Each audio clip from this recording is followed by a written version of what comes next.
A lo largo del siglo XVIII, se establecieron muchos de los conceptos fundamentales sobre el arte que aún utilizamos hoy.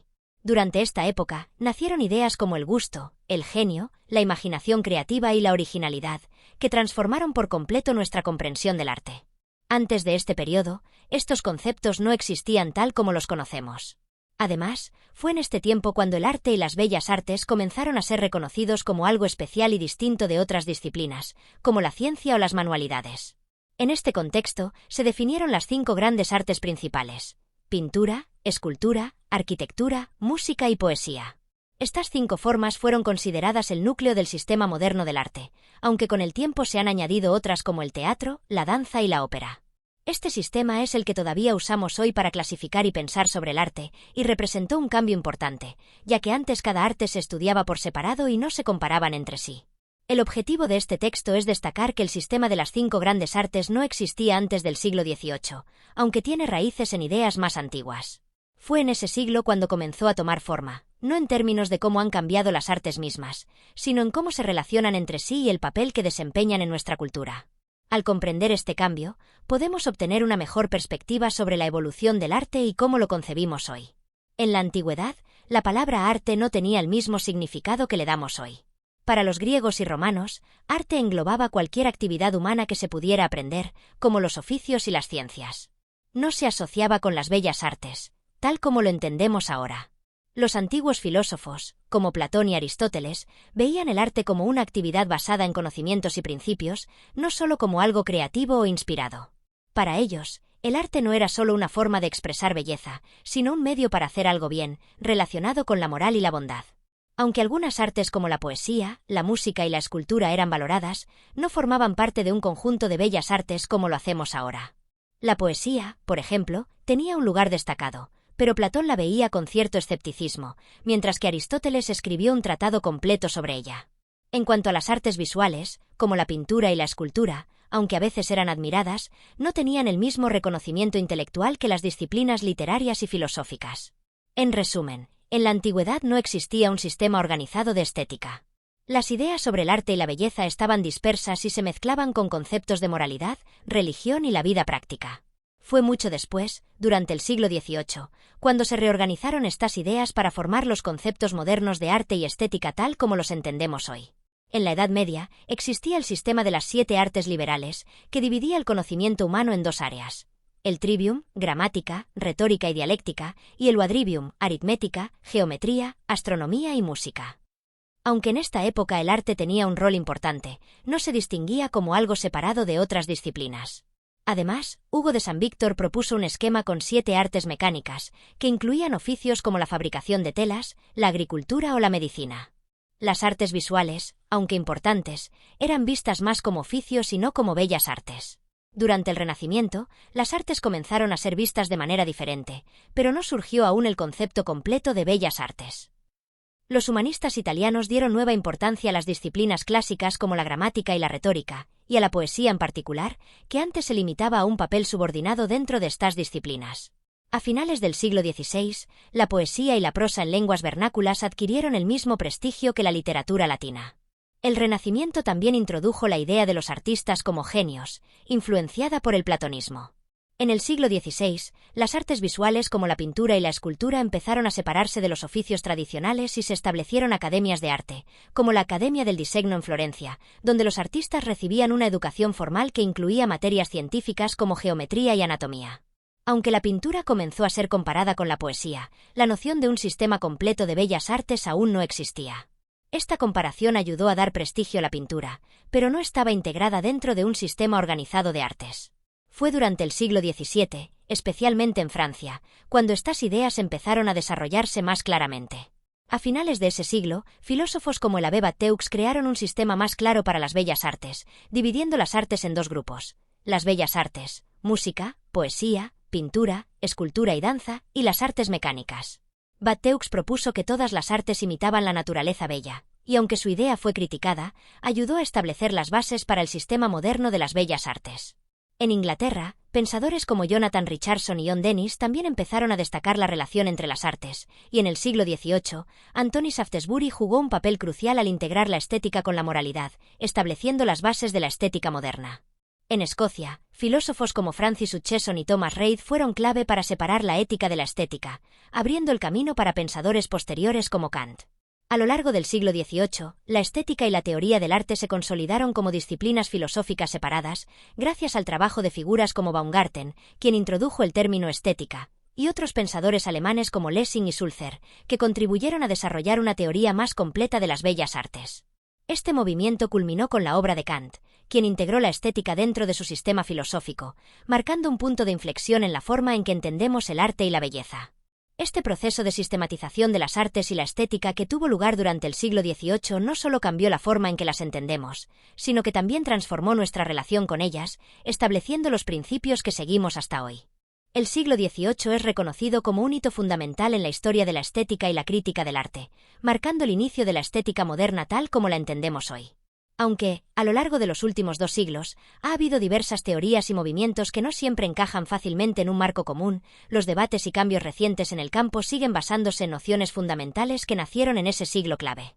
Es importante destacar que fue en este periodo cuando se acuñó el término estética, y según algunos historiadores, la filosofía del arte fue una invención de este mismo siglo, aplicable a etapas anteriores de la historia del pensamiento occidental solo con ciertas reservas.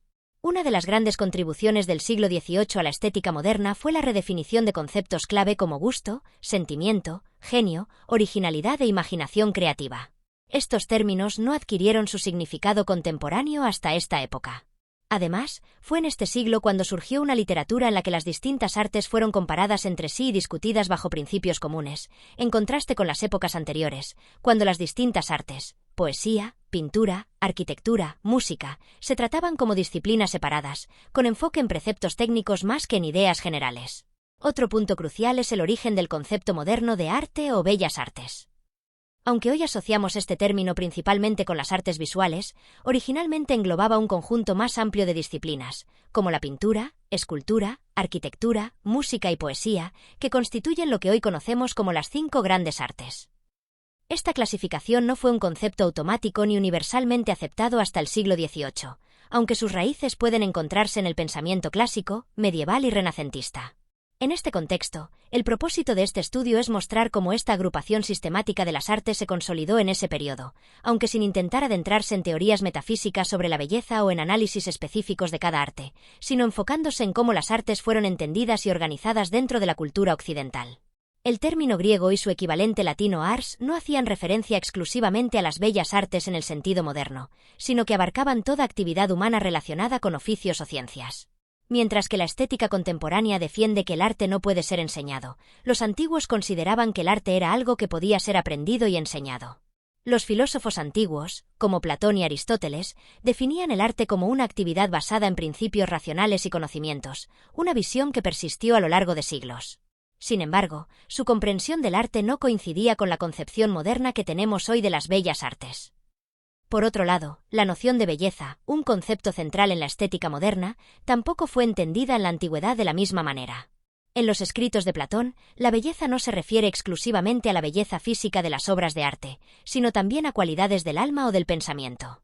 De hecho, los antiguos vinculaban la belleza más estrechamente con el bien moral que con la apreciación estética de una obra artística.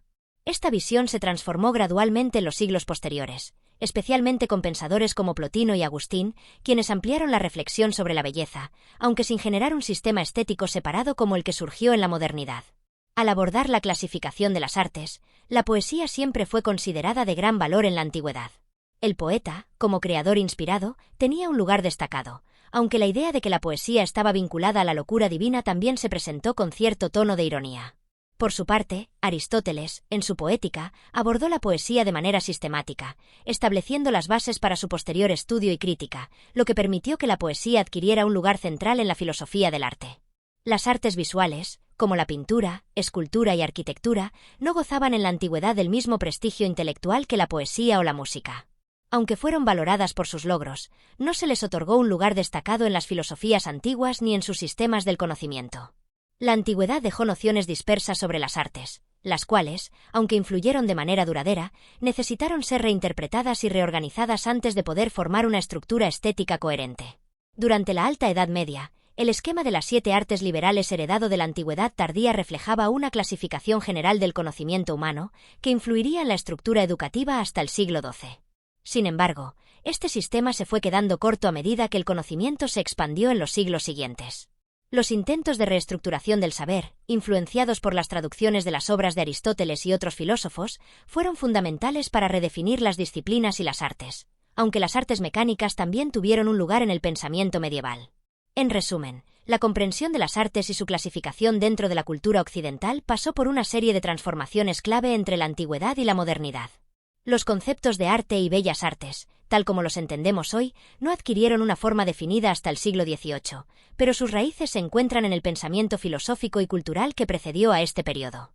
El Renacimiento trajo consigo transformaciones significativas en la posición social y cultural de las artes, allanando el camino para el desarrollo de la teoría estética. Sin embargo, a pesar de la percepción generalizada, este periodo no llegó a formular un sistema completo de las bellas artes ni una teoría unificada sobre la estética. En lugar de ello, el Renacimiento preparó el terreno para su posterior evolución. Uno de los grandes avances de la época fue el florecimiento del humanismo italiano temprano, que, aunque mantuvo muchas de las tradiciones gramaticales y retóricas de la Edad Media, amplió su influencia y relevancia en el currículo escolar y universitario. Los estudios humanísticos, conocidos como Studia Humanitatis, excluían la lógica tradicional, pero incorporaban nuevos campos como la historia, el griego y la filosofía moral. La poesía, antes considerada un subgénero de la gramática y la retórica, comenzó a ser vista como el centro de estas humanidades. Es cierto que durante los siglos XIV y XV, la poesía se limitaba principalmente a la habilidad de escribir en latín e interpretar a los poetas antiguos. Sin embargo, los primeros humanistas dieron un gran prestigio a esta disciplina, y para el siglo XVI, tanto la poesía en latín como la prosa en lengua vernácula comenzaron a compartir el mismo nivel de respeto que la literatura clásica. El renacer del platonismo también influyó profundamente en la concepción del genio. La noción de la locura divina del poeta, propia de Platón, se difundió ampliamente durante el Renacimiento, extendiéndose incluso a las artes visuales, lo que cimentó la idea moderna del artista como un ser inspirado y excepcional.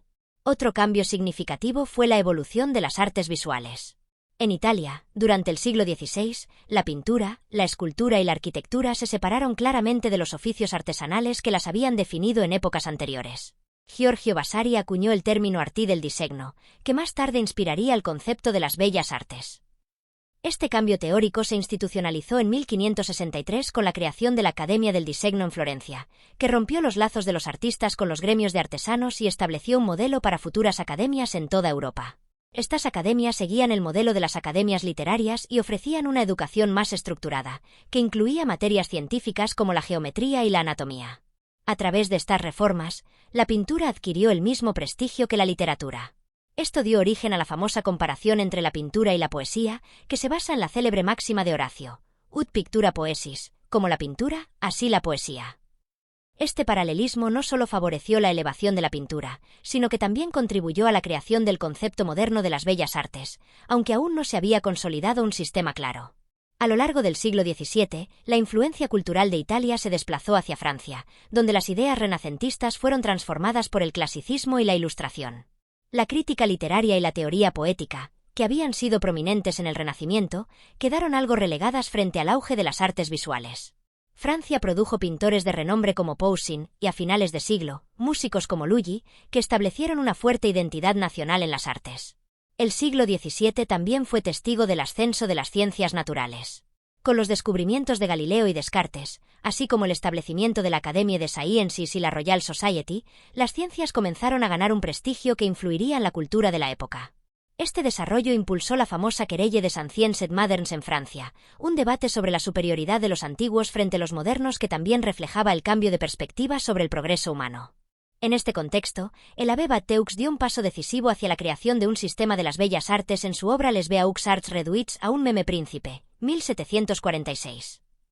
Aunque su tratado retomó ideas anteriores, Batteux fue el primero en presentar un sistema claro y completo de las bellas artes. En él, separaba las artes bellas, que tenían como fin el placer, de las artes mecánicas, y las enumeraba como música, poesía, pintura, escultura y danza. Además, propuso un tercer grupo, que combinaba placer y utilidad, en el que situó la elocuencia y la arquitectura. Batteux también introdujo la idea de que todas las artes comparten un principio común, la imitación de la naturaleza bella. De este modo, avanzó en la sistematización de las bellas artes, un concepto que se completaría más tarde, pero que en gran medida ya estaba presente en su obra.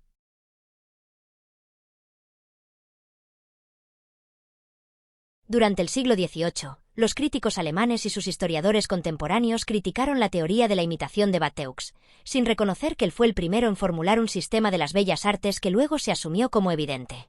Estos críticos pasaron por alto que el principio de la imitación, tan cuestionado, era el único recurso válido para un pensador clásico como Bateux, cuando quería agrupar las diversas artes bajo una autoridad antigua. De hecho, las artes imitativas fueron el único precedente genuino para las bellas artes, y solo cuando éstas se consolidaron de manera firme, el principio de imitación dejó de ser necesario para mantener su unidad.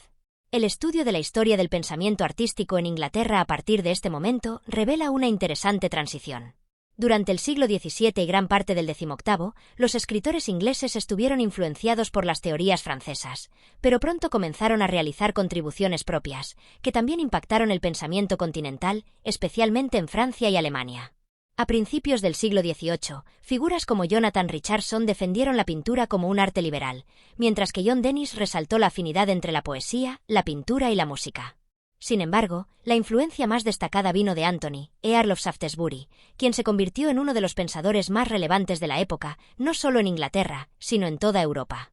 Shaftesbury valoraba profundamente las artes y la literatura, y sus escritos, cargados de referencias a estas, sentaron las bases para la estética moderna. Aunque estaba fuertemente influenciado por Platón, Plotino y Cicerón, su visión de la belleza no hacía una distinción clara entre la belleza moral y la artística, ya que consideraba que ambas dimensiones compartían una conexión ética. La doctrina de Shaftesbury fue desarrollada por los filósofos escoceses, como Francis Hutcheson, quien, aunque discípulo de Shaftesbury, propuso una distinción entre el sentido moral y el sentido de la belleza, separando así la ética de la estética. Este avance fue crucial, ya que permitió el desarrollo de la estética como disciplina autónoma. Posteriormente, Thomas Reid amplió estas ideas introduciendo el concepto de sentido común como criterio de verdad, lo que preparó el terreno para el pensamiento de Kant y más adelante, de Cassen. En Alemania, el siglo XVII fue un periodo menos activo en cuanto a discusiones sobre las artes, aunque poetas como Pitt ya mostraban cierto interés en la relación entre la poesía y la pintura. Fue en el siglo XVIII cuando, por fin, la crítica literaria y artística comenzó a tomar una forma más sistemática, destacando figuras como Alexander Gottlieb Baumgarten. Baumgarten es reconocido principalmente por acuñar el término estética, aunque su interpretación original de este concepto, como teoría del conocimiento sensorial en contraste con la lógica, es hoy casi desconocida. A pesar de que su enfoque inicial se centraba más en la poética y la retórica, en su obra posterior, A Estética, Baumgarten amplió su propuesta a una teoría general de las artes.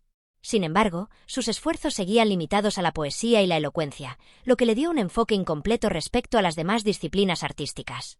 Aunque Baumgarten no logró desarrollar una teoría de las bellas artes más allá de la poesía, su obra influyó profundamente en el pensamiento filosófico de la época.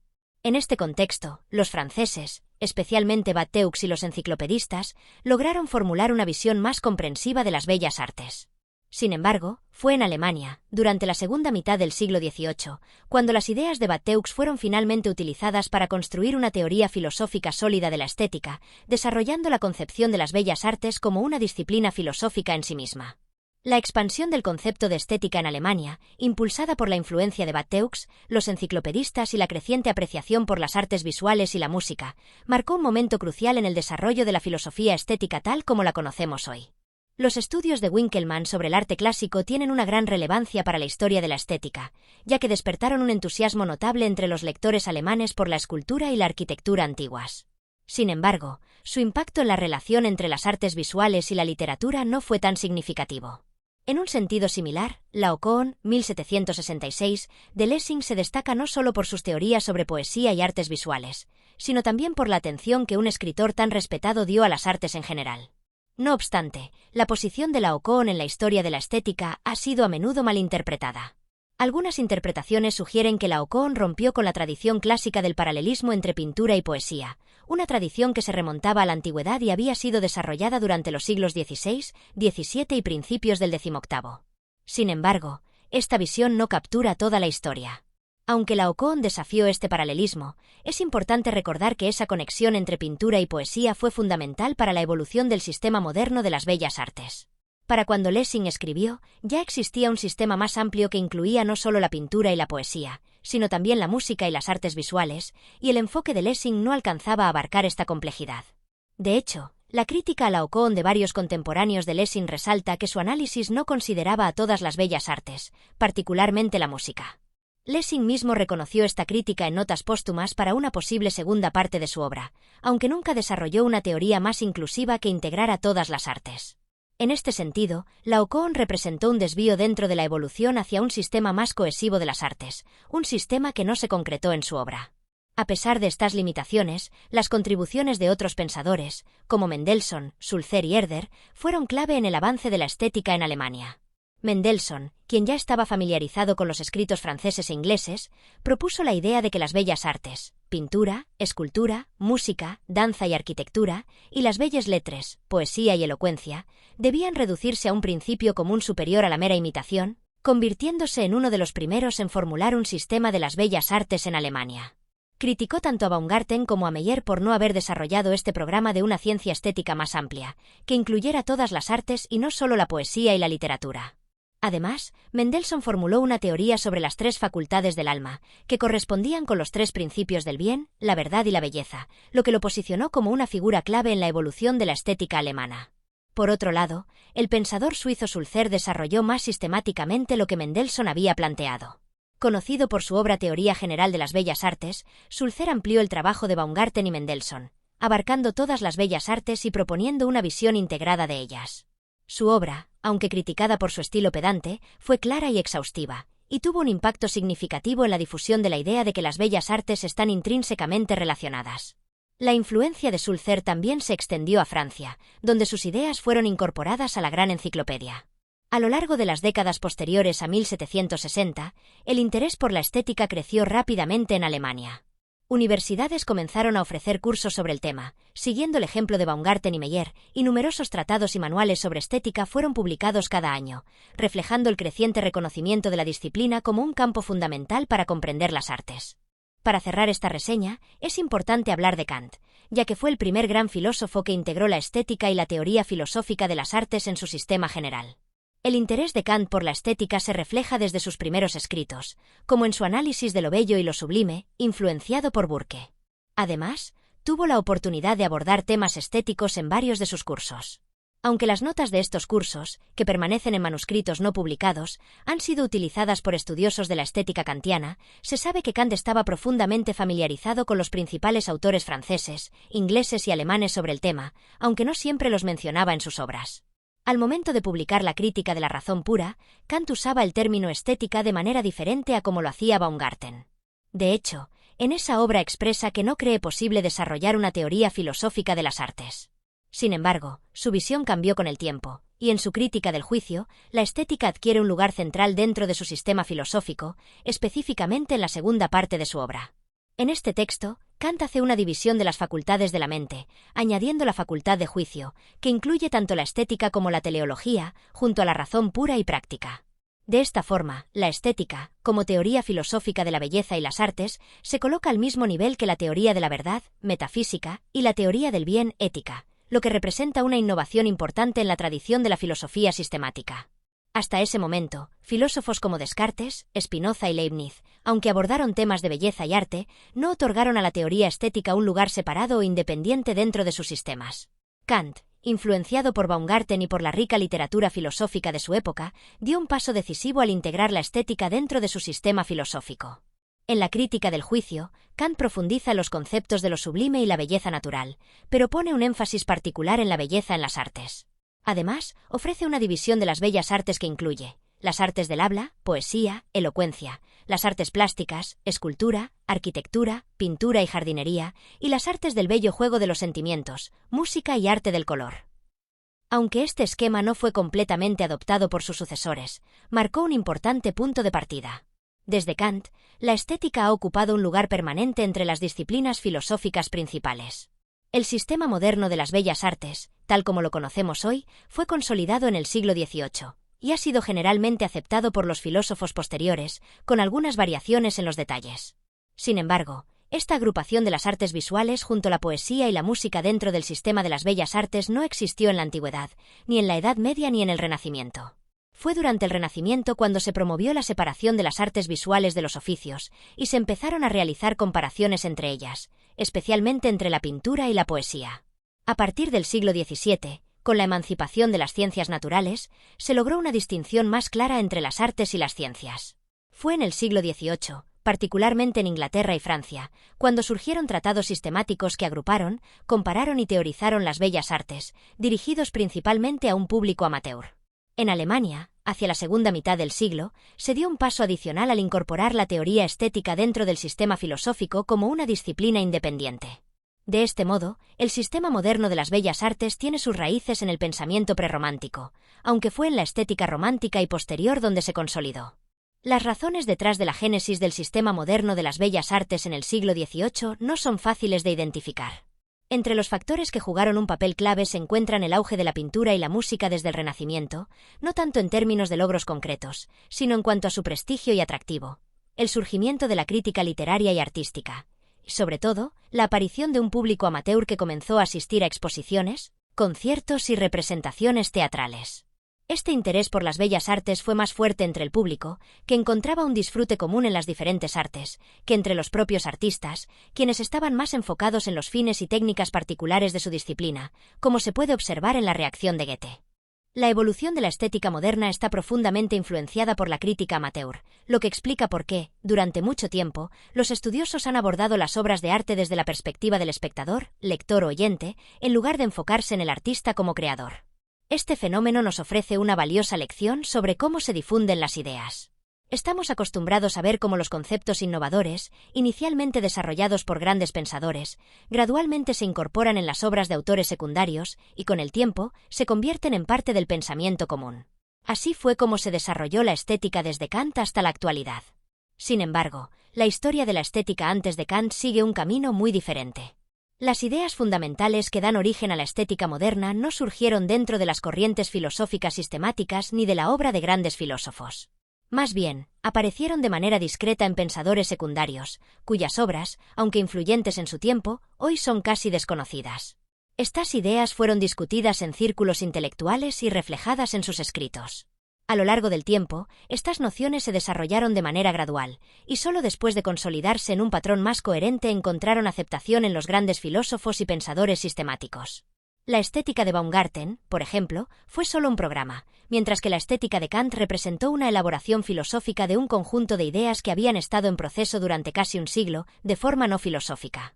Si bien el esquema de las bellas artes antes del siglo XVIII pasó desapercibido para muchos historiadores, esto solo resalta cuán profundamente se ha integrado este esquema en el pensamiento moderno. Otro aspecto interesante es cómo, aunque las artes existen desde los inicios de la civilización, la forma en que las agrupamos y les asignamos un lugar en nuestra cultura es relativamente reciente. No es extraño que a lo largo de la historia, las artes no solo cambien en contenido y estilo, sino también en cómo se relacionan entre sí y con otras áreas del conocimiento, como la religión, la filosofía y la ciencia. El sistema actual de las 5 bellas artes no nació hasta el siglo XVIII y refleja las condiciones culturales y sociales de esa época. Si observamos otras épocas, veremos que el estatus y la relación entre las artes eran muy diferentes. Hubo periodos en los que la novela, la música instrumental o la pintura sobre lienzo no existían o no eran relevantes. A lo largo de la historia, lo que hoy consideramos grandes artes, como el soneto, la pintura al fresco o la cerámica, fueron reconocidas como tales en momentos específicos, y hoy han perdido ese estatus.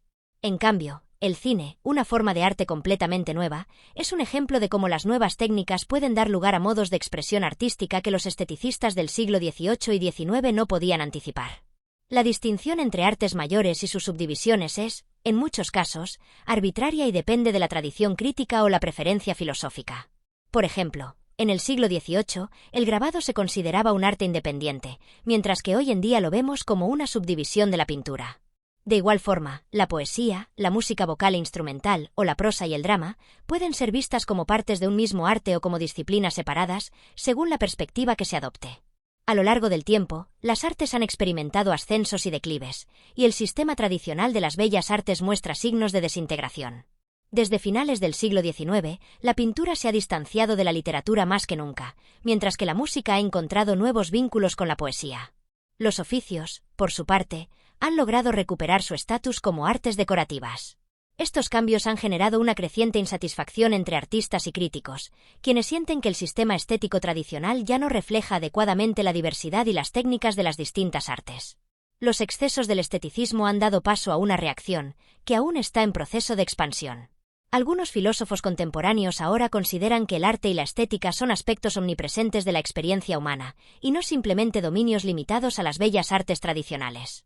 Esta tendencia está debilitando la concepción clásica de la estética y las bellas artes, aunque aún es difícil predecir en qué medida transformará su estatus. En definitiva, estos cambios nos ayudan a entender mejor los orígenes históricos